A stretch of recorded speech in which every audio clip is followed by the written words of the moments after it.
ঝিনাইদহে বিশ্ব শিক্ষক দিবস পালিত। সুলতান আলী নামের তথ্যচিত্রে দেখুন বিস্তারিত।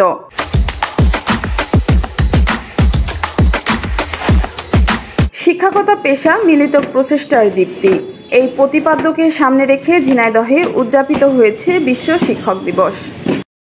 জেলা প্রশাসন ও জেলা শিক্ষা অফিসের উদ্যোগে রবিবার সকালে জেলা প্রশাসকের কার্যালয় চত্বর থেকে একটি বর্ণাঢ্য র্যালি বের করা হয়।